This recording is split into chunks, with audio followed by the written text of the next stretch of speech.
Parliament ఎన్నికల ప్రచారంలో భాగంగా ఆదివారం నాడు నిర్మల్ జిల్లాలో నిర్వహించే జనజాతర సభ ఏర్పాట్లను రాష్ట్ర పంచాయతీరాజ్ గ్రామీణ అభివృద్ధి మరియు మహిళా శిశు సంక్షేమ శాఖ మంత్రి సీతక్క పరిశీలించారు. ఈ సభకు ముఖ్య అతిథులుగా కాంగ్రెస్ పార్టీ అధినేత రాహుల్ గాంధీ, రాష్ట్ర ముఖ్యమంత్రి రేవంత్ రెడ్డి పాల్గొంటారని తెలియజేశారు.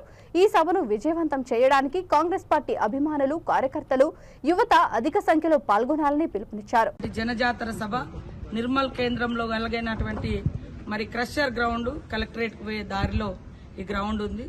ఇక్కడికి దాదాపుగా 65,000 నుంచి 70,000 మంది వరకు నిర్మల్, మూదోల్ కాన్స్టిట్యున్సీ నుంచి భారీగా, అదేవిధంగా ఖానాపూర్ బూత్ నుంచి కొన్ని మండలాల నుంచి జన సమీకరణ జరుగుతుంది.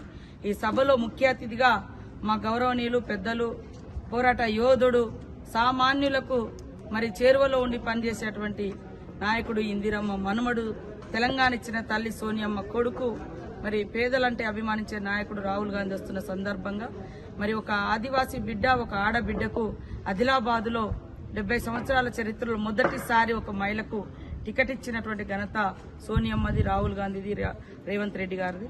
కాబట్టి ఈ సభకు ఈ రాష్ట్రంలో ఒక 2 రోజులు ఇచ్చిండ్రు ప్రచార కార్యక్రమానికి కూడా రాహుల్ గాంధీ. దాంట్లో ఆదిలాబాద్ జిల్లా ఉండడం అనేది మాకెంతో గర్వకారణంగా ఉంది.